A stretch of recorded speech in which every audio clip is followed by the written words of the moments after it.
bienvenue à toutes et à tous si vous nous rejoignez sur CNews. 3 minutes après 17h, le décryptage de l'actualité se poursuit sur notre antenne en ce 21e samedi de mobilisation des Gilets jaunes. Pour débattre de cette actualité, 4 invités pour cette première heure. Je vous les présente. Framboise Claus, bonsoir. Bonsoir. Vous êtes colistière du ralliement d'initiative citoyenne. À vos côtés, Jean-Lin Lacapelle, bonsoir. Bonsoir. Vice-présidente du groupe Rassemblement National au Conseil régional d'Île-de-France. Face à vous, Georges Fenech, bonsoir. Ancien magistrat et consultant CNews. Et puis à vos côtés, Philippe Benassi. Bonsoir. Bonsoir. Maire Les Républicains de Bois d'Arcy. On parle donc de cette mobilisation. D'après nos envoyés spéciaux, les manifestants sont quelques milliers à Paris et à Bordeaux, ainsi que dans plusieurs autres grandes villes de France. Nous ferons le point évidemment avec nos équipes. À Rouen, des heurts ont éclaté tout à l'heure. Les forces de l'ordre ont tiré des grenades lacrymogènes pour empêcher les manifestants d'entrer dans le périmètre du centre-ville qui avait été interdit par la préfecture. À Paris, 2 manifestations avaient été déclarées. L'une partie de la gare Montparnasse vers le bassin de la Villette, l'autre relayée par Éric Drouet, partie de la place de la République en direction du quartier des Affaires de la Défense, choisi pour dénoncer l'optimisation fiscale faite par les grands groupes.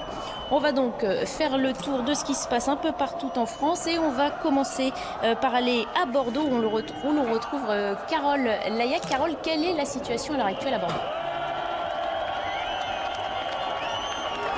Eh bien, ici, les manifestants se sont rapprochés donc du centre-ville. Nous sommes à 2 pas du palais de justice de la place de la République. Les manifestants sont maintenant face au cordon de CRS que vous pouvez voir sur cette image, sur la droite de cette image.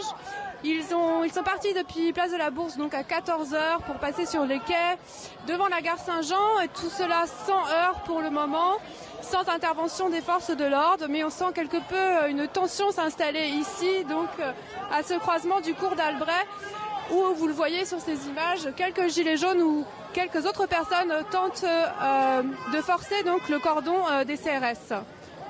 Dans les manifestations aujourd'hui, nous avons pu observer beaucoup de retraités. Les slogans du RIC sont toujours présents. Et ce qu'on peut dire, c'est que les manifestants que vous voyez ici n'attendent rien de la restitution du grand débat qui doit avoir lieu demain.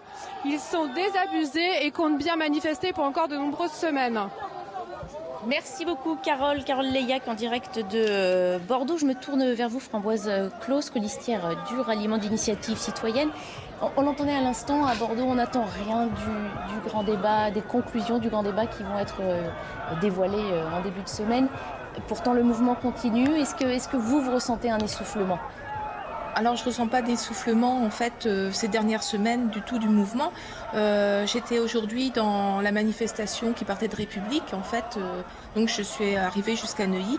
Et il y avait une foule tout aussi dense que les dernières semaines et avec les revendications toujours aussi fortes. Est-ce qu'ils attendent, est-ce que les personnes, est-ce que nous attendons quelque chose du grand débat? Alors ça, c'est une grande question, c'est-à-dire on ne peut pas préjuger de l'inutilité complète du grand débat. On va voir ce qu'il va y avoir comme annonce demain. Simplement, effectivement, après-demain, c'est vrai, demain c'est dimanche. Mais ce qui a été a priori annoncé, ce que nous avons compris, nous, c'est que de toute façon, les portes étaient déjà en quelque sorte fermées, puisque M. Macron et le gouvernement avaient décidé de suivre leur programme. Voilà, donc Alors on parle quand même, vous dites, je n'ai pas vu d'essoufflement, on parle en début d'après-midi de 6300 manifestants sur tout le territoire, 3000 à Paris. C'est moins qu'auparavant.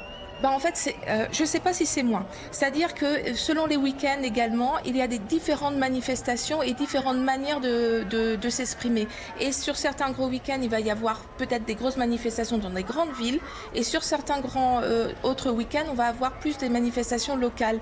C'est un signe quand même d'une motivation qui rôde un petit peu. Vous savez, après avoir passé l'hiver que nous avons passé et sur les ronds-points et dans les rues, croyez-moi que quand il fait beau, ça ne va pas s'essouffler.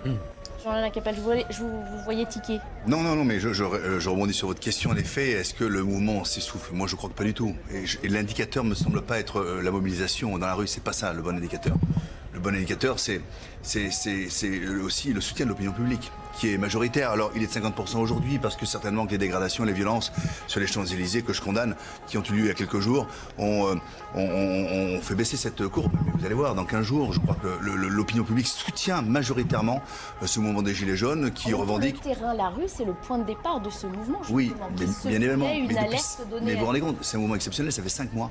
Ça fait 5 mois que tous les samedis, ces gens se mobilisent, vont dans la rue et vont exprimer leur colère. C'est extraordinaire. On ne peut pas demander à ce qu'il y ait 200 000 personnes tous les samedis qui aillent dans les rues de Paris. Et puis il y a toute la province. Quant aux chiffres du gouvernement, je m'en méfie. Mais peu importe. Aujourd'hui, en revanche... C'est la durée qui témoigne d'un mouvement, c'est-à-dire que, je caricature, s'il n'y a que 40 manifestants un jour, mais que c'est quand même un samedi de mobilisation, pour vous, ça voudrait dire que le mouvement continue ? C'est la durée, mais c'est aussi la réalité de ce qu'ils expriment. Ils n'en peuvent plus, il y a 9 millions de gens qui vivent avec moins de 1 000 € par mois. On est dans une crise fiscale, une crise sociale, une crise démocratique. Ils attendent maintenant des réponses. Ce débat, je crois, a eu pour objectif de la part d'Emmanuel Macron d'essouffler le mouvement. Il y a cru d'ailleurs. Il y a tellement cru qu'il est parti en escapade, en week-end amoureux au sport d'hiver il y a quelques semaines et ça lui est revenu en boomerang. Je pense qu'il a commis une grave erreur d'évaluation des choses, bien sûr. Il a joué la montre. Mais moi, je crois qu'il joue la montre, bien évidemment. Alors maintenant, le 15 mars, on devait avoir un retour, un débrief. On l'a pas eu. C'est le 15 avril. Alors on va attendre maintenant ce qu'il va nous dire. Il y a 2 solutions. Soit il change de cap, ce dont je doute, parce que dans toutes ces déclarations, je ne change pas de cap, dit-il. Soit il change de cap et il donne des réponses concrètes, mais radicales. Et il écoute les Gilets jaunes, bien évidemment, dans leurs revendications. Soit il ne le fait pas. Et il n'y aura plus qu'une autre solution, parce que ce mouvement ne s'arrêtera pas, et ce sera dans la rue, et certainement dans les urnes. À ce moment-là, il faudra qu'il dissolve l'Assemblée nationale, et qu'il demande aux Français d'aller voter de nouveau, pour qu'on ait une majorité qui représente enfin le peuple français. Philippe Bennassaya, là, le nombre de manifestants qui diminue, c'est pas un signe? Non, je suis d'accord avec mes collègues sur le plateau. C'est un mouvement pérenne, c'est un mouvement qui a 5 mois, c'est un mouvement qui s'installe dans la rue. En effet, il ne peut pas y avoir à chaque fois des manifestations du type la Libération en 44, 1 million de personnes dans la rue, c'est impossible. Impossible de mobiliser des gens tous les samedis, mais ce mouvement est maintenant très prégnant. Il a infiltré toutes les couches de la société française. On en est au 21e samedi, on ne peut pas dire à chaque samedi que la mobilisation est en baisse. La mobilisation est dans la rue, malgré en effet le contre-la-montre du président Macron. Moi j'avais dit sur ce plateau il y a déjà pas mal de temps qu'il irait jusqu'aux européennes. Il ferait le grand débat jusqu'aux européennes pour voilà. Et puis, pour faire traîner les choses, c'est pour faire traîner les choses et surtout pour éviter le temps de parole décompté du président. Moi je trouve que c'est une très mauvaise réponse donnée aux Gilets jaunes, une très mauvaise réponse donnée depuis le 10 décembre, sa première déclaration. On pensait en effet que le mouvement allait s'essouffler après le 10 décembre. Et ce mouvement est toujours là parce que les réponses ne sont pas données. Et s'il faut revenir sur l'essentiel, c'est les retraites, le pouvoir d'achat et toutes ces questions de fiscalité, de carburant. Voilà, donc il n'a pas donné ses réponses. Il y a eu un grand blabla pendant des semaines. D'ailleurs, on a sollicité, comme par hasard, au pied levé les maires pour organiser, après les avoir méprisés d'ailleurs, pour organiser ces débats. Et pour faire quoi? Ça n'a pas été un débat, c'était un one-man show d'ailleurs brillant, il faut être honnête, mais ça a été un one-man show du président qui fait traîner les choses, je pense, jusqu'aux européennes. L'exécutif a aussi dit, pendant des semaines, on a reproché au président de ne pas s'impliquer, d'être dans le silence, et une fois qu'il est sur le devant de la scène, on le critique de prendre nos places. Il y a scène et scène. Si on décide de discuter avec les Français, tant mieux. Si on fait un cours magistral de 7 heures du type Castro, c'est pas du tout un exercice très démocratique. Moi, je trouve qu'il aurait dû ramasser un peu tout cela et ne pas faire durer les choses et se mettre au travail très rapidement, en effet, au lieu d'aller faire des escapades. Et puis, et surtout, donner des réponses aux Gilets jaunes qui sont dans la rue quand même depuis 21 samedis. Alors c'est vrai qu'on est le premier samedi de manifestation aussi après la mise en place de cette loi anti-casseurs, après la censure de l'un des articles et puis avant ces premières conclusions du grand débat national.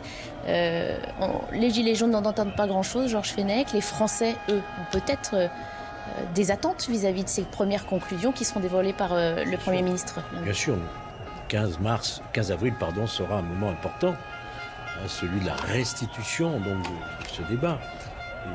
La mobilisation, même si elle est moins importante, évidemment, qu'elle le fut notamment lors du premier acte, n'est pas insignifiante non plus. Et il ne faut pas la sous-estimer et il ne faut pas non plus la mépriser.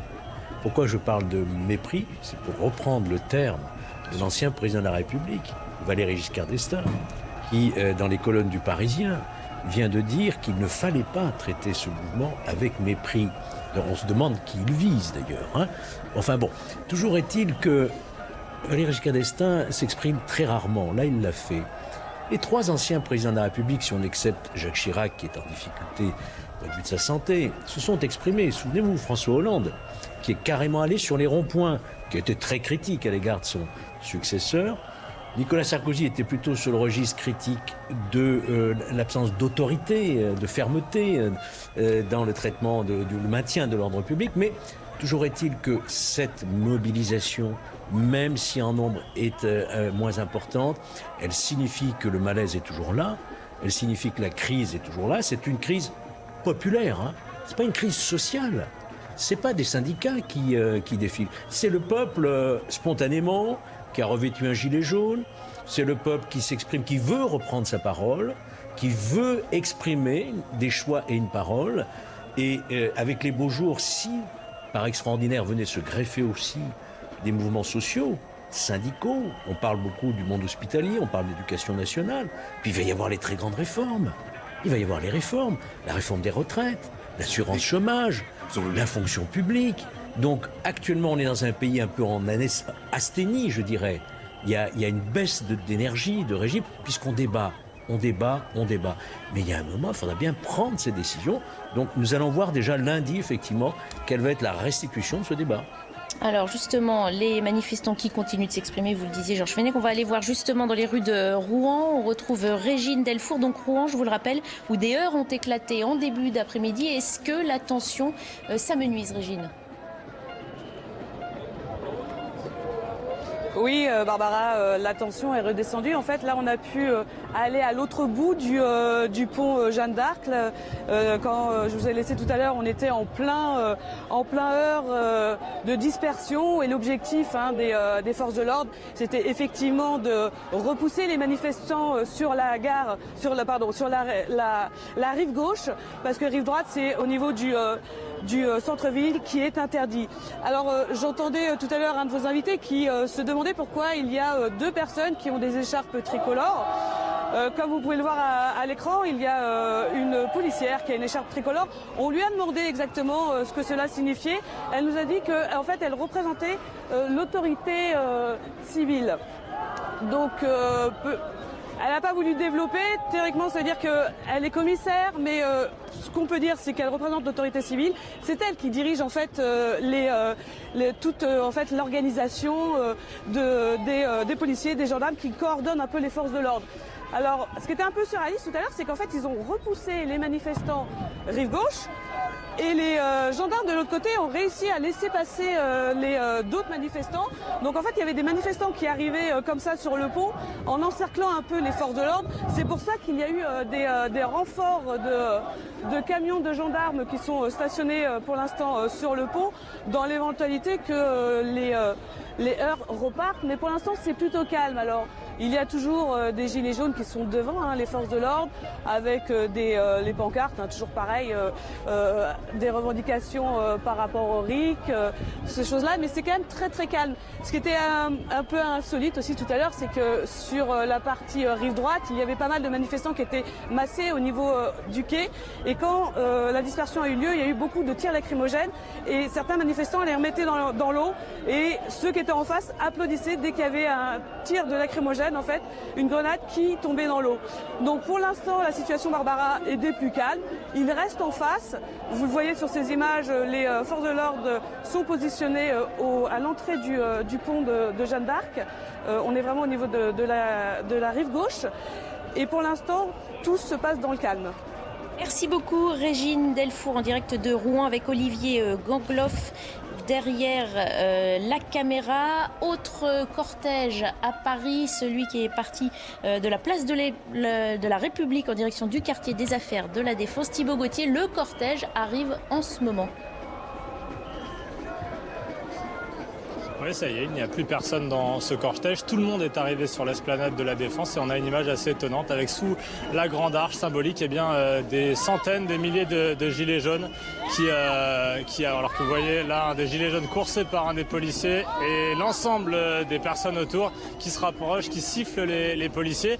Mais à part cet incident qu'on vient de voir là à l'instant, eh bien, il n'y a pas de problème ici sur l'esplanade de la Défense. Les marches de cette grande arche sont couvertes de gilets jaunes. image assez étonnante. Et vous savez qu'autour de cette esplanade, il y a plusieurs magasins, des banques notamment. Eh bien, ils sont tous protégés par des cordons de CRS de sécurité. Ici, avec donc cette fin de rassemblement dans un lieu symbolique. On avait eu plusieurs fois ces revendications des Gilets jaunes qui voulaient attaquer, qui voulaient terminer en tout cas leur manifestation dans des lieux qui avaient un symbole important pour eux. C'est un nouveau symbole ici avec cette esplanade de la Défense, symbole de la finance que critiquent chaque semaine, chaque samedi, les Gilets jaunes. Merci beaucoup Thibaut Gauthier, symbole de la finance, symbole de ces grandes entreprises qui payent qui utilisent l'optimisation fiscale pour payer le moins d'impôts, voire pas d'impôts en France. Je voudrais qu'on écoute à ce sujet Éric Drouet qui justifiait tout à l'heure dans le cortège le choix de cette esplanade du quartier des Affaires de la Défense. Aujourd'hui, c'est Opération Spéciale Gilets jaunes. C'est un groupe déjà qui a dénoncé pas mal de choses comme tout ce qui se passe à Sparbuck. Ils ont dénoncé aussi la vente de l'aéroport, etc. Ils font beaucoup d'actions comme ça, qui dénoncent beaucoup. Et aujourd'hui, ça se finit à la Défense, lieu symbolique aussi des finances. Vous pensez que c'est un meilleur symbole que les Champs-Élysées, quand même, la Défense ? Oui, beaucoup l'attendaient, beaucoup de Gilets jaunes l'attendaient, donc c'était un souhait. Donc ce groupe-là l'a fait, et du coup, nous, on le suit volontiers. Alors on vient de l'entendre. Est-ce que c'était un meilleur symbole que les Champs-Élysées ? Éric Drouet dit oui, beaucoup l'attendaient. Moi, ce que j'ai envie de vous demander, est-ce que c'est symbolique, mais est-ce qu'on reste là dans la ligne lancée au tout départ du mouvement il y a 5 mois ? Derrière, en fait, le symbole, ce qu'il faut retenir, c'est la crise fiscale. Moi, c'est ce que je retiens, donc peu importe ensuite la manière de l'exprimer ou de l'illustrer, mais nous sommes le pays champion du monde en prélèvements fiscaux, 48,3% du PIB. C'est tout à fait illégitime. Donc les Français n'en peuvent plus pour cela, en effet. Et ils le disent, nous sommes le seul pays à avoir 2 impôts sur le revenu. L'impôt sur le revenu et la CSG, qui a été augmentée de 20% par Emmanuel Macron. Nous sommes le pays qui avons le carburant le plus cher, 70% de taxes prélevées par l'État. Mais les allocations familiales, on baisse. Les APL, les allocations logement, ont baissé. L'électricité va augmenter de 5,9, de 6% le mois prochain. Les péages ont augmenté le mois dernier. Tout augmente. L'alimentaire augmente. Vous attendez l'exécutif à l'issue du grand débat. On attend l'exécutif, bien évidemment, sur une baisse aujourd'hui, sur une augmentation du pouvoir d'achat, donc sur une baisse fiscale. Donc il faut qu'il prenne des décisions. La désindexation, bien sûr, sur les retraites, sur les allocations familiales. Il faut qu'il baisse les premières tranches les premières tranches d'impôts des classes populaires. Nous l'avons demandé qu'il augmente ou qu'il mette en place une vraie prime du pouvoir d'achat destinée à tout le monde. Mais il faut bien évidemment qu'il prenne des décisions très forte pour que les gens aient un vrai changement dans leur quotidien. Parce que si vous leur donnez une petite miette, ça ne changera rien. Donc il faut un vrai changement. Mais ça veut dire aussi faire des choix. Et on peut faire des choix. Parce que donner de l'argent ou rendre de l'argent aux Français, ça ne veut pas dire augmenter son budget. Ça ne veut pas dire se faire taper sur les doigts par Bruxelles. Il suffit simplement de faire de bons choix. Choisir, s'y renoncer. Et nous avons plein de propositions. On va en parler, je l'espère. Plein de propositions à faire pour évidemment articuler un budget à destination des Français et non pas à destination des autres. Avant de poursuivre le débat sur ce sujet, on va partir à Bordeaux puisqu'apparemment, Carole Léac, la situation est en train de se détériorer.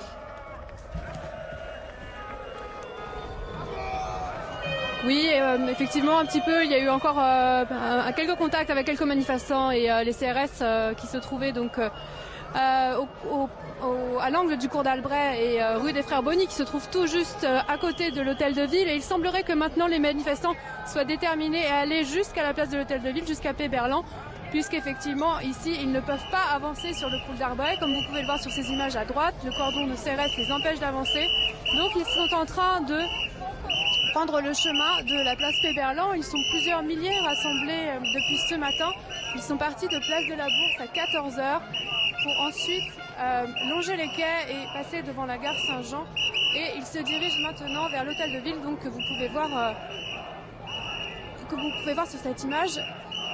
Les manifestants ont manifesté pacifiquement depuis ce matin, malgré quelques tensions donc avec les forces de l'ordre. À chaque fois qu'ils ont tenté de rentrer et de poursuivre vers l'hôtel de ville, ils ont été repoussés, bloqués par les forces de l'ordre. Mais encore une fois, pas d'interpellation pour le moment.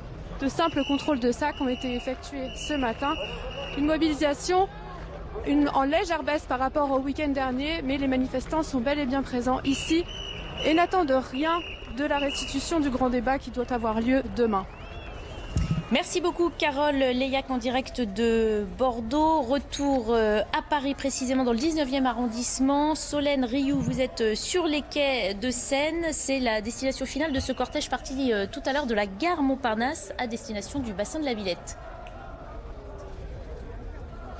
Absolument, un cortège parti aux alentours de 13h de la place du 18 juin 1940 qui est passé notamment par la Bastille, par Stalingrad avant d'arriver ici au niveau du bassin de la Villette. Un cortège qui a défilé très calmement pendant 9 km, un cortège qui s'est notamment arrêté devant le Bataclan, qui a fait 1 minute de silence en hommage aux victimes des attentats du 13 novembre et puis qui ensuite a entonné une Marseillaise avant de reprendre sa marche. Alors on a parlé avec de nombreux gilets jaunes du cortège, les revendications elles sont bien sûr toujours les mêmes, une hausse du pouvoir d'achat, une baisse des taxes. Alors ces gilets jaunes qui sont dorénavant, vous les voyez sur les images d'Oriane Loiseau, en très petit nombre, qui sont en train de prendre un café notamment, de discuter de leurs revendications. Ils parlent démocratie, ils parlent RIC, le référendum d'initiative citoyenne que la plupart de ces gilets jaunes souhaitent voir instauré. Et d'ici 30 minutes, la manifestation devrait se terminer.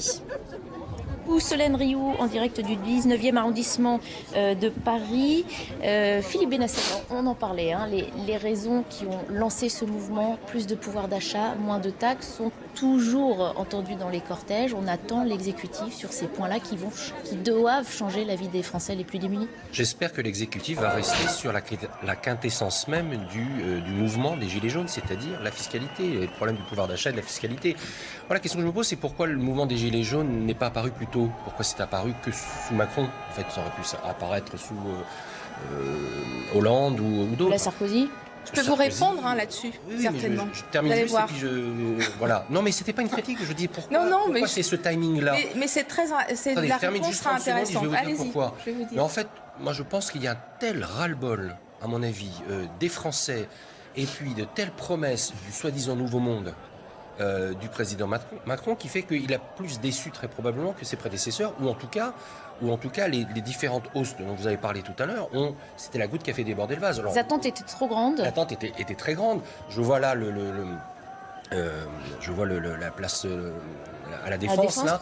On dit que c'est le symbole de la finance, parce que ça claque bien, c'est un slogan qui passe bien, c'est surtout le symbole des commerces. Moi je pense à ces commerçants aussi qui sont claquemurés en ce moment depuis 21 semaines. Je pense aussi à ces emplois, parce qu'il y a beaucoup d'emplois à la Défense, et puis je pense aussi à ces entreprises. Les entreprises créent de l'embauche, créent de l'innovation, créent du talent, créent de la richesse. Il ne faut pas tout mélanger, je pense qu'il faut rester sur la quintessence. C'est aussi une solution pour essayer de relever le pouvoir d'achat des Français par d'autres moyens qu'un soutien de l'État, en disant voilà, si ces entreprises payaient un peu plus d'impôts en France, elles participeraient à une revalorisation globale de la situation des Français. Qu'on sorte du modèle français du culte de la dépense publique qu'on apprend dans les grandes écoles françaises, notamment l'ENA.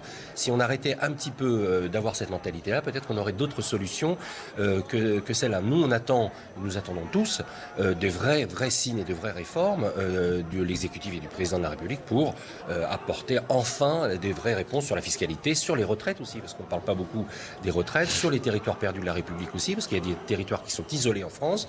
Et voilà, c'est le moment est propice maintenant pour mettre sur la table les réformes que les Français attendent. Ambroise Cloteau, vous vouliez répondre à cette question. Oui. Pourquoi maintenant? Écoutez, ce que je constate en tout cas, c'est que ça fait bien 40 ans que ce système est mis en place. C'est-à-dire qu'on est dans un système qui développe le libéralisme, le capitalisme libéral, en fait un système de compétition, à savoir qui va gagner le plus, et ça fait 40 ans que ça dure. Ce qui a changé avec Emmanuel Macron, c'est justement une histoire de timing. Vous savez l'histoire de la grenouille. Une grenouille, quand vous la trempez dans l'eau, en fait, si vous faites chauffer l'eau tout doucement, elle s'endort, elle va mourir, elle va même pas sauter, elle va pas se débattre. C'est ce qui s'est passé pendant 40 ans. Et petit à petit, c'est-à-dire qu'on perdait des droits sociaux, nous, la population, les gens, les petites gens, on perdait des droits sociaux, on nous rajoutait des taxes, on nous rajoutait la CSG, mais par petites doses, parce que les personnes qui ont été formées à l'ENA, etc., les politiques, ceux qui sont là dans la place depuis très longtemps, ils savent très bien faire ça. Ils savent bien qu'il ne faut pas bousculer le peuple, parce que quand c'est trop violent, on résiste. Et avec Macron, c'est ce qui s'est passé parce qu'il n'a pas fait de politique, il n'a pas l'expérience. C'est un chef d'entreprise. Et aujourd'hui, moi, j'accompagne les personnes demandeurs d'emploi Il y a une brutalité extraordinaire dans les entreprises. Les gens sont matraqués dans les entreprises. Des personnes de 30, 35 ans, des jeunes femmes qui ont des enfants ne peuvent plus lever le bras. Elles travaillent en agroalimentaire. Monsieur Macron a confondu l'entreprise avec le pays. Et il a tellement brutalisé le peuple, il a cru qu'il pouvait faire comme le font les chefs d'entreprise, c'est-à-dire qu'ils savent qu'ils ont le pouvoir, puisque pour une place qui va se libérer, si quelqu'un démissionne, il aura 50 personnes qui vont se présenter. Et il a fait la même chose, il a rajouté des taxes, sauf qu'avec un peuple, ça ne fonctionne pas. Vous direz qu'il essaye de remettre l'entreprise France à l'échelle du La monde France, c'est pas une aujourd'hui. entreprise. La France, c'est pas une entreprise. La France, c'est d'abord une nation. Et la nation, ce sont des personnes. Oui, en effet, la France, c'est pas. Il essaie de piloter la France comme une start-up. Je crois qu'en effet, il se trompe de modèle. Et je crois qu'il a mal évalué la situation de la France. Mais pour revenir en effet à ces problèmes de ces entreprises qui aujourd'hui développent une activité économique en France et qui ne sont pas fiscalisées ou pas justement fiscalisées. Est-ce que c'est vraiment ça le cœur du problème? Est-ce que ça changerait la situation? Non, mais en revanche, si vous cherchez demain des moyens pour pouvoir mieux redistribuer aux Français, pour pouvoir mieux financer la fonction publique et un certain nombre donc de charges de l'État, il faut bien que vous cessiez le laxisme fiscal. Je parlais de ces entreprises qui ne payent pas d'impôts en France. Ça n'est pas normal. Je vais vous citer la grande distribution qui, depuis que la loi Raffarin n'existe plus, cette loi Raffarin qui légiférait l'ouverture et les agrandissements des grandes surfaces. Il y a plus de 400 milliards que l'État pourrait réclamer pour des ouvertures illicites ou des agrandissements illicites que l'État ne fait pas. Parce qu'on protège aujourd'hui la grande distribution, ça n'est pas normal. Il y a toujours cette grande distribution qui a à Bruxelles ou à Genève, qui a installé des centrales internationales d'achat, qui ne servent à rien, qui sont des coquilles vides, qui permettent juste de détourner des impôts français. Quand l'État mettra son nez là-dedans... Puisqu'on aborde les solutions. Ben voilà, c'est une des solutions. Qu'est-ce que l'État ne fait pas qu'il faudrait Écoutez, il y a 1 700 000 numéros de sécurité sociale qui sont des faux numéros. Ça représente 40 milliards qui sont des faux numéros de sécurité sociale à l'étranger.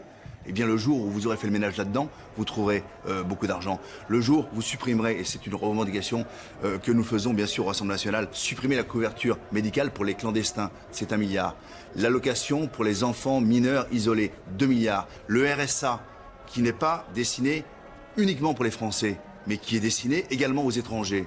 Eh bien, je crois qu'on n'a plus les moyens. C'est 2 milliards. Aujourd'hui, on n'a plus les moyens aujourd'hui de donner autant aux autres. La France n'est pas un guichet social. La France est un pays qui doit d'abord protéger son peuple et qui doit permettre aux gens qui travaillent de pouvoir recueillir le fruit de leur travail. Et on n'est pas là pour travailler pour les autres, on est d'abord là pour travailler pour les nôtres. Et voilà la vraie différence que nous avons dans la philosophie politique par rapport à nos adversaires. Est-ce que ces idées-là sont partagées par la majorité des Gilets jaunes qu'on voit encore aujourd'hui dans les rues?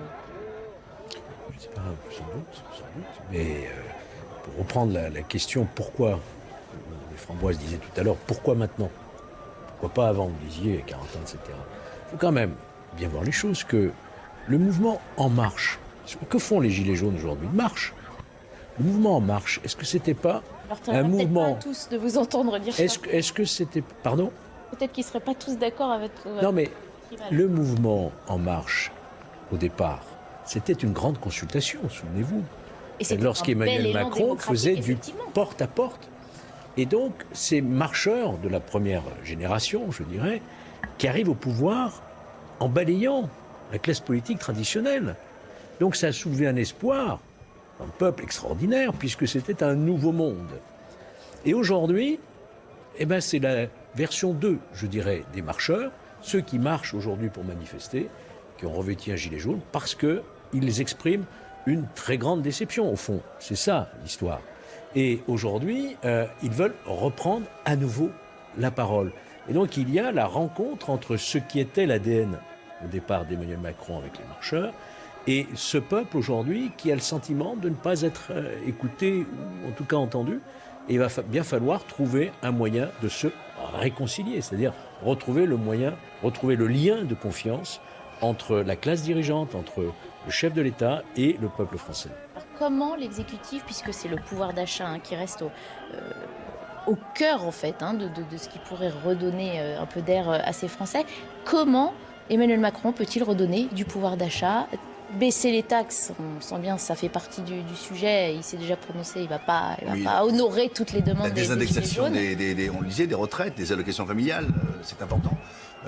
Nous avons proposé, nous, de baisser de 10% les 3 premières tranches d'impôts pour les classes populaires. Voilà un geste fort qui va dans le cœur de cible, en plus de ce mouvement des Gilets jaunes qui s'exprime. On a 9 millions de gens qui vivent avec moins de 1 000 € par mois. C'est eux qu'il faut aider. C'est ceux qui n'arrivent pas à boucler les fins de mois, c'est ceux qui vont dans un magasin et qui hésitent à acheter une petite paire de chaussures pour un enfant avec un yaourt pour le nourrir. Alors, au-delà de cette image, c'est cela qu'il faut que l'on aide bien avant. Et Emmanuel Macron lui est arrivé en aidant les très très riches, puisque 15% des baisses fiscales de son budget 2019 concernaient les 2% les plus riches en France. D'où le symbole de la défense. Mais on est dans un autre monde. On est dans un autre monde. Alors bien sûr, monsieur a fait ses classes scolaires dans des grandes écoles, a travaillé chez Rothschild, dans des grandes banques. Moi, je ne veux pas faire de la démagogie, mais soit il est président de la République du peuple français et de tout le peuple français, soit il est président de la République d'une petite classe d'élite. Et c'est pas pour cela qu'il a été élu. Il est là pour rassembler, pour apaiser, pour apporter des solutions. Il n'est pas là pour diviser, pour mépriser et pour insulter. Malheureusement, c'est ce qu'il fait depuis 2 ans. Philippe Benasser, on en vient à la réforme fiscale, finalement, qui pourrait réconcilier l'ensemble. On a un problème quand même dans ce pays avec Macron depuis son élection, c'est qu'il y a un vrai problème de gouvernance. Depuis le début, on en parlait il y a un instant. Il y a eu d'abord la phase où le président Macron a dit « je vais gouverner tout seul, sans personne ». Je vais gouverner sans les corps intermédiaires, sans les élus, sans les maires, qui eux développent aussi des solutions, sans les départements et sans la région, et sans les régions, sans toutes les collectivités.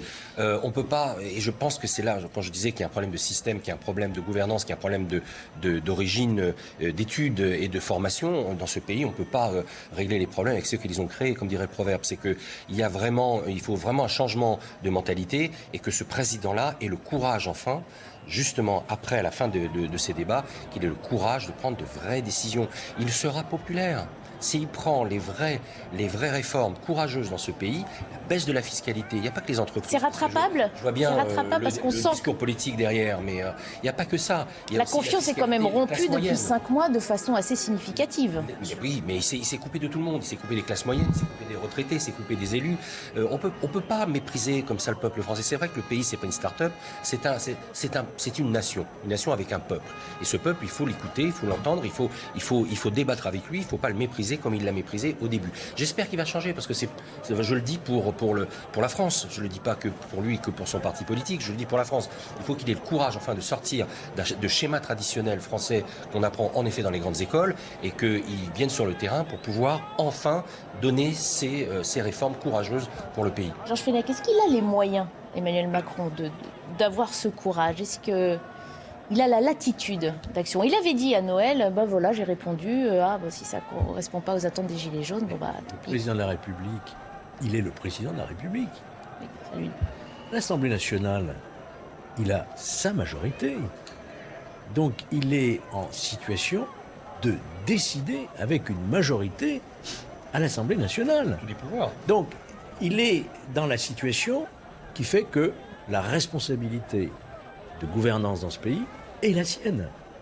On n'est pas en forme de cohabitation, par exemple, puisqu'il y a le Sénat qui n'est pas de la même couleur, on l'a vu récemment avec la commission d'enquête, très bien, mais au fond, c'est quand même l'Assemblée nationale qui décide toujours. Donc, il a tous les leviers du suffrage universel, de la légitimité qu'il a portée au pouvoir pour pouvoir répondre à cette crise du peuple, voyez-vous. Donc, nous ne sommes pas là pour lui donner des mots. En tout cas, ce qui me concerne. On débat de l'actualité. On ne donne pas de conseils au président. On n'est pas là pour donner des conseils. On est là pour attendre du chef de l'État, d'une manière ou d'une autre, de régler cette situation. Parce qu'on ne pourra pas parle continuer. De courage. Ça veut bien dire qu'on a l'impression qu'il est coincé, qu'il ne pourrait pas accéder aux demandes des Gilets jaunes. Est-ce qu'il y a un problème aussi Évidemment pas toutes. Mais il ne peut pas non plus, vous comprenez bien, renier sa propre politique pour laquelle il a été élu. Il y a une cohérence dans ce qu'il dit aussi. J'ai été élu sur un programme. Et là, tout d'un coup, on lui demande de changer de cap. C'est quand même difficile de changer de cap alors qu'on a été élu sur un cap. Vous comprenez bien. Une promesse notamment de démocratie, on parlait de ça à l'instant. Et en fait, quand vous parliez du lien de confiance qui se rompt, mais il n'a jamais eu de confiance. Il a été élu sur une promesse, pas sur la confiance. La confiance, ça se construit dans le temps, on sait bien. Il a eu une majorité. Mais c'est pas une confiance, c'est un espoir. Et c'est pas du tout la même chose. La confiance, ça se construit dans le temps. C'est-à-dire qu'il n'a jamais pris le temps de construire ce lien de confiance avec les personnes qui l'ont élu. Ça veut dire que pour vous, ce n'est pas rattrapable, puisqu'on parlait d'espoir, de renouer le lien, que c'était encore possible selon Philippe Bennassaya. Pour vous, il peut, s'il annonce des mesures concrètes, c'est rattrapable? Très bien, s'il annonce des mesures concrètes qui vont répondre à l'urgence, effectivement, des personnes qui sont dans la rue, par exemple, augmenter les retraites, par exemple, la TVA à 0% pour des premières nécessités, mais c'est essentiel, malgré tout ce que peuvent dire, par exemple, des personnes. Effectivement, c'est essentiel parce que ça peut changer les choses dans les foyers qui n'ont pas d'argent, qui n'arrivent pas à remplir leur frigo. Ça, c'est la réalité. Maintenant, sur la démocratie, c'est beaucoup plus important. Et sur cette promesse où il a été élu, justement, on disait qu'il était allé chercher des personnes de la société civile qui a vu des débats avant. Le problème, c'est que quand ils ont été élus, c'était terminé. Il s'est comporté comme, justement, il l'a dit d'ailleurs, c'est moi qui décide, plus de démocratie. Alors nous, avec le ralliement d'initiative citoyenne, justement, vous disiez que c'était un peu la deuxième vague de cette démarche-là. Ben, pourquoi pas reprendre cette image? Mais enfin, nous, ce qu'on nous souhaitons, c'est de partir justement sur cette base d'échanges et puis ensuite de commencer par nous-mêmes. C'est-à-dire que on voit bien que le mouvement Gilets jaunes demande le RIC, par exemple, le référendum d'initiative citoyenne. Bon, très bien. Eh bien, nous allons l'installer en interne. C'est-à-dire que toutes les personnes qui vont pouvoir adhérer à notre mouvement pourront ensuite être consultées. C'est-à-dire que c'est d'abord une idée d'aller chercher l'information. Moi, je vous assure que si j'étais élue, je voudrais aller voir comment ça fonctionne. Je veux savoir quels sont les argument, ça, pour attirer aussi des gens. Certains vont vous dire c'est très stratégique, mais est-ce que derrière ce sera vraiment suivi des faits? Est-ce que ce sera suivi des faits? Faudra certainement effectivement le vérifier dans le temps. Moi, en tout cas, ce que je peux vous dire, c'est que c'est pour ça que j'ai adhéré à ce mouvement-là et dans ma vie, ce qui est le plus important pour moi, en tout cas, c'est effectivement l'intégrité et la congruence. Donc, c'est là-dessus que je m'appuie. Après, les promesses, on a tous l'habitude, vous savez, de l'entendre de la part des politiques. Les programmes, ils sont décidés et il y a des promesses de démocratie, il y a des promesses de partage, il y a des ex-promesses qui ne sont pas tenues. Ce qui va être fait avec le ralliement d'initiative citoyenne, c'est que lorsque le groupe aura décidé d'un vote, la personne qui sera élue, en fait, ne sera là que pour valider le vote à ce moment-là. D'accord. Voilà. Attention, impératif. C'est de l'autogestion, là. On va aller voir un petit peu l'état d'esprit de ceux qui marchent encore dans les cortèges, notamment à Paris. Le cortège parti de la place de la République est arrivé au quartier des Affaires de la Défense, où vous vous trouvez, Thibaut Gauthier. Quel est l'état d'esprit en cette fin de manifestation ?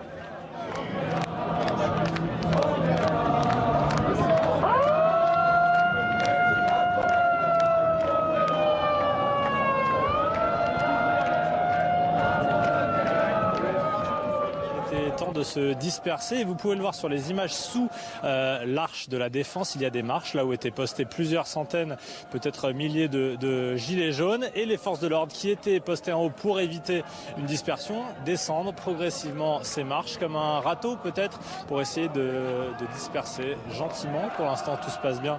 Les différents gilets jaunes qui chantent la Marseillaise, on les entend.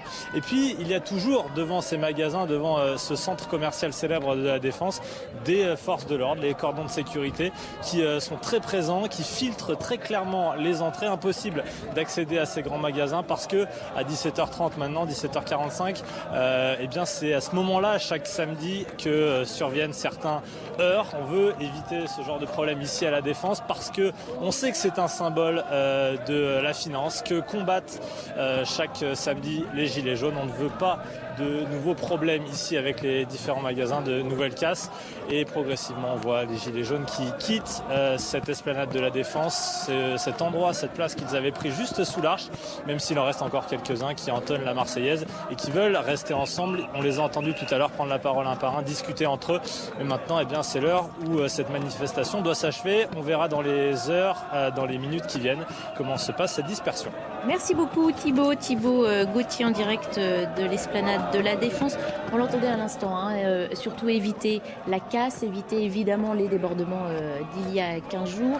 Finalement, permettre aux commerçants aussi de reprendre leur activité, c'est ce que vous disiez tout à l'heure. Oui, moi j'ai commencé mon propos en disant que c'était une 21e semaine de marche et de contestation, j'en disconviens pas, mais il faut aussi penser à l'outil de travail dans ce pays et à tous ces gens qui viennent travailler à la défense, ces entreprises, ces commerces qui ne vont pas faire de chiffre d'affaires, dont le chiffre d'affaires va énormément baisser, ça peut avoir des répercussions sur l'emploi.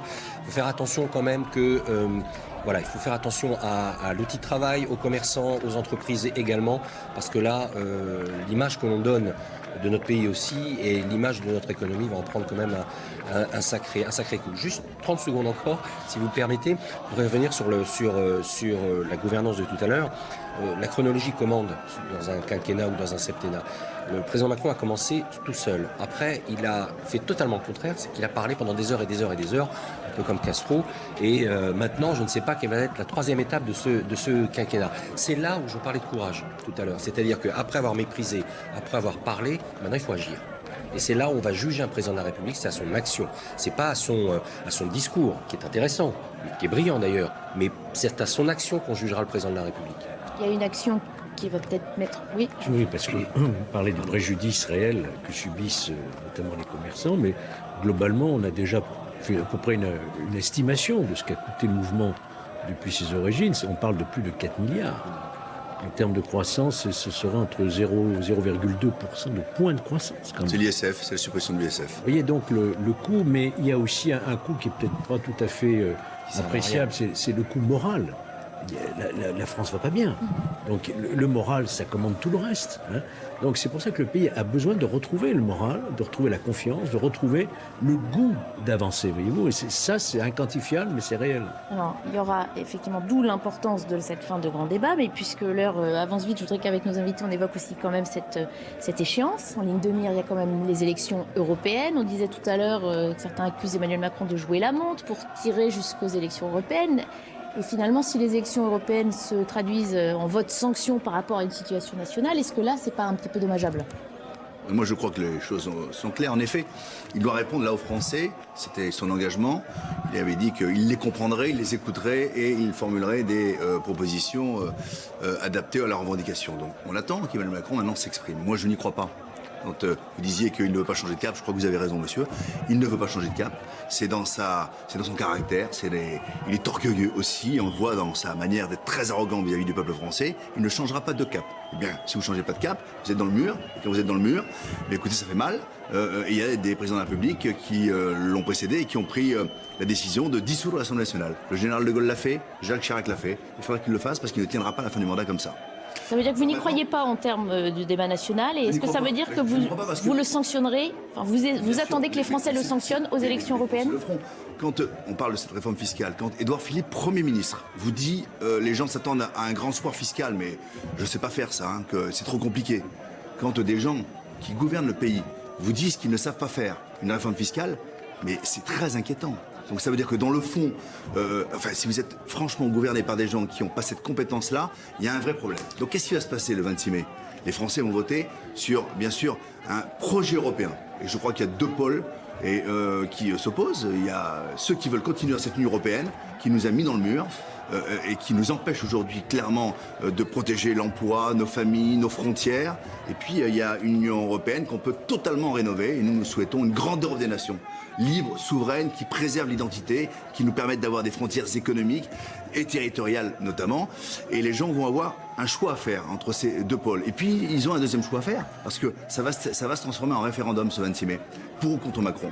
Eh bien écoutez, il a dans quelques jours la possibilité d'envoyer un signe aux Français qu'ils le fassent. Je n'y crois pas. Mais en revanche, s'ils sont aujourd'hui dans la rue, les Français, le 26 mai, croyez-moi, ils seront dans les urnes. Est-ce que c'est bien la place aussi pour régler une situation de gilet jaune, les élections européennes ?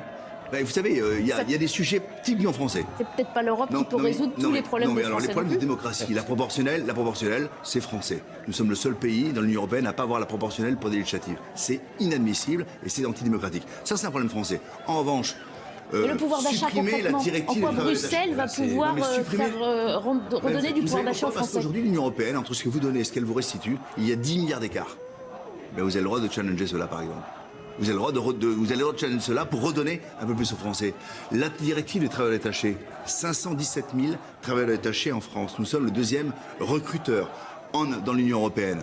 Eh bien écoutez, c'est quand on a 7 millions de chômeurs, 6 millions de chômeurs, écoutez, 517 000 travailleurs détachés, c'est difficile et moi je préfère, il veut une préférence européenne, il l'a dit dans sa tribune. Moi je veux une préférence nationale. C'est toute la différence entre le projet d'Emmanuel Macron et le nôtre. Nous voulons une préférence nationale sur l'ensemble des sujets. Et enfin, puisque vous me posez la question, sur les traités de libre-échange, on crée une concurrence déloyale pour nos PME, pour nos artisans, pour nos agriculteurs et bien évidemment pour l'emploi. Eh bien il faut totalement renégocier cela. Pour vous, tout peut se jouer en fait le 26 mai.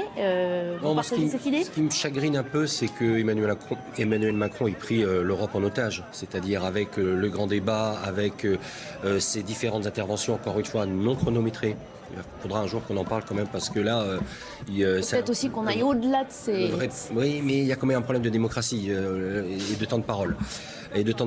Je suis désolé que l'Europe soit prise en otage parce que l'Europe est une grande idée, c'est une très belle idée. À faire, à refaire, à repenser, à rénover, pas de problème, mais c'est une très grande idée. Et je suis un peu triste de voir que, pour des raisons probablement de stratégie politique, Emmanuel Macron ait fait durer le suspense jusqu'aux européennes. On n'est pas là pour parler avec Emmanuel Macron toute la journée au quotidien. Il faut agir et il faut vraiment proposer, chaque parti proposera ses thématiques pour les européennes. C'est un peu dommage qu'Emmanuel Macron ait pris en otage cette élection-là. Vous auriez souhaité qu'il s'exprime avant qu'il résolve cette crise au niveau national, avant d'en arriver aux européennes. J'aurais souhaité qu'il raccourcisse le temps du débat et des blablas, qu'il agisse très, très, très vite et laisse aller après la campagne européenne et que tout le monde s'exprime avec le même temps de parole pour tout le monde.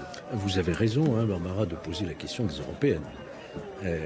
Souvenez-vous, pour les référendums, on dit souvent, parce que là ça va être la première fois depuis ces mouvements que les Français vont mettre un bulletin dans l'urne. Quand il y a un référendum, on dit souvent qu'on répond à celui qui pose la question plus qu'à la question elle-même. C'est comme ça que le général de Gaulle d'ailleurs a dû quitter le pouvoir. J'allais vous le dire, tous les autres présidents en ont fait les frais. On peut avoir le sentiment que ces élections européennes, malheureusement, sont polluées en quelque sorte par le débat interne en France qui a lieu en ce moment. Et d'ailleurs, quand on regarde les courbes des sondages, on voit bien que maintenant La République En Marche est au coude à coude avec le Rassemblement National. Et on ne sait pas, vous savez, des courbes, quand elles commencent à s'inverser, quelquefois, on ne sait pas quelle sera. Mais la lecture du scrutin européen, vous ne pouvez pas le déconnecter de la politique intérieure. C'est pas possible. Bien sûr, mais toutes les solutions ne viendront pas de Bruxelles de toute façon. Non, mais ce que je veux dire par là, c'est que le message qui sera adressé au moment des européennes dans l'urne pour la première fois, ça sera quand même un message politique à l'égard du président de la République. Ça sera quand même à prendre en compte pour la suite. Il a joué avec ça. Ouais, c'est dans 1 mois et demi. Est-ce qu'il est envisageable de se dire qu'Emmanuel Macron finalement s'en remet peut-être au scrutin européen pour se sortir de cette crise de gilets jaunes? L'opinion européenne d'Emmanuel Macron, mais qui ne pourront pas voter parce qu'ils sont en désaccord sur autre chose. Et c'est une élection qui arrive à un moment compliqué en France et qui risque de porter atteinte aussi à l'idée de l'Europe qu'on peut se faire, pour certains. La question était posée sur le délai, les dates étaient oui, au départ, flexibles. on avait même envisagé un référendum le même jour. Oui. Alors là, ça aurait été la fin des élections européennes. Mais quelle indécence d'ailleurs de la part d'Emmanuel Macron de formuler la tribune qu'il avait faite dans 23 ou 24 pays, ou même peut-être les 27 pays de l'Union européenne, quelle indécence de le faire en Italie et de le faire en plein débat. Quand il vous dit, nous allons débattre, d'abord, je remets toujours en question cette méthode, cette méthodologie de débat, parce que s'il y avait une assemblée parlementaire qui représentait les Français, les débats auraient lieu à l'Assemblée et non pas dans la rue. Ça, c'est le premier point. Voilà pourquoi nous recommandons bien sûr une élection au mode de scrutin proportionnel pour que l'ensemble du peuple français soit représenté. Mais il va en Italie, il fait sa tribune en annonçant sa vision de l'Union européenne, qui est bien évidemment pas du tout la nôtre, mais donc en fait, il vous dit que les dés sont pipés. Parce que il vous dit il faut toujours plus d'immigration, par exemple, qui coûte extrêmement cher. Je le disais tout à l'heure, ça se monte à des milliards. Non, mais on l'a bien compris. Vous l'accusez d'être européen, finalement. Non, je l'accuse de... Il n'a jamais caché au soir de son élection, de toute façon. De l'ancien débat, alors que son cap est déjà fixé.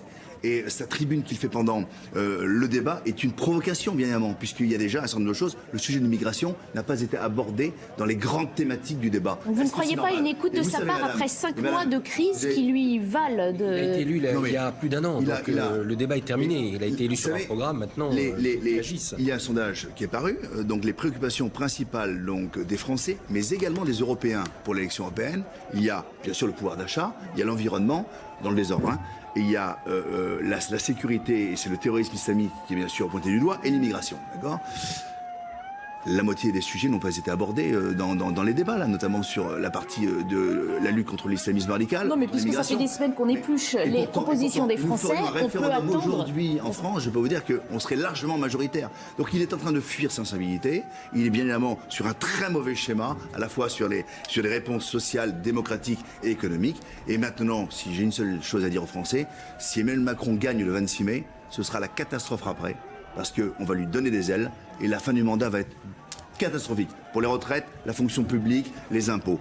Donc j'engage les Français à se mobiliser et à voter à l'Assemblée nationale car nous sommes les seuls à être capables de passer devant. Ambroise Claus, est-ce que votre vision de l'avenir est aussi pessimiste ? Moi, je suis une optimiste.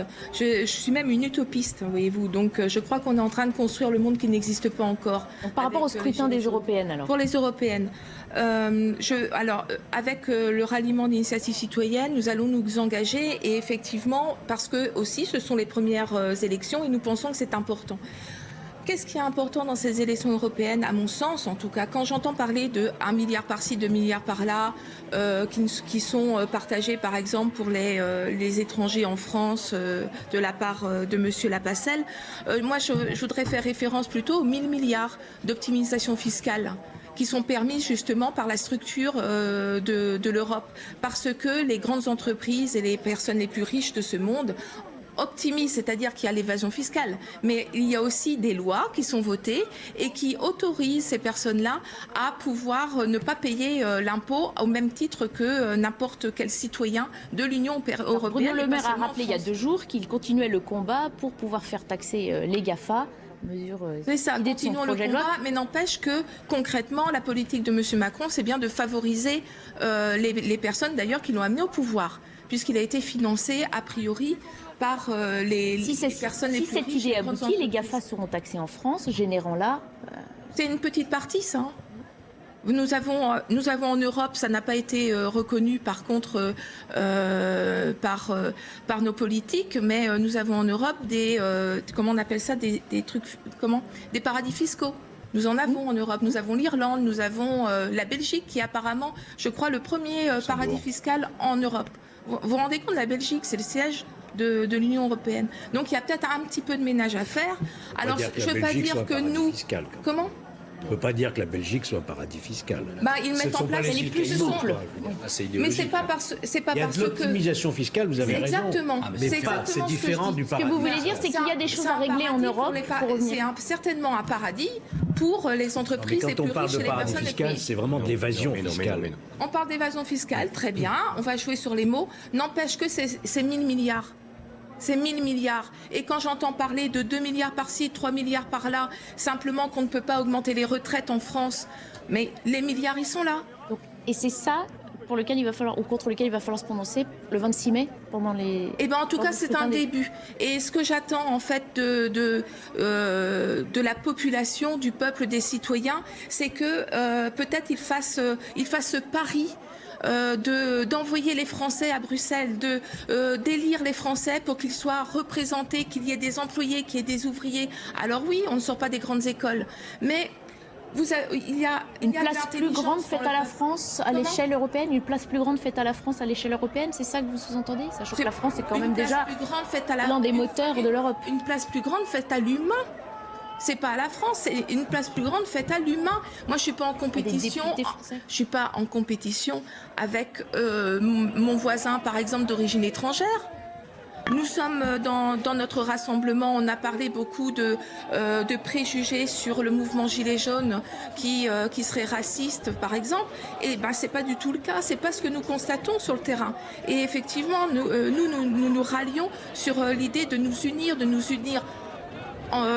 de la part de tous les citoyens, quels que soient les âges et quelles que soient les catégories socio-professionnelles. Merci. La préférence nationale, ça n'est pas du racisme, c'est Roger Salingro, en 1934, ministre socialiste, qui l'a mise en place. Merci, merci beaucoup à tous.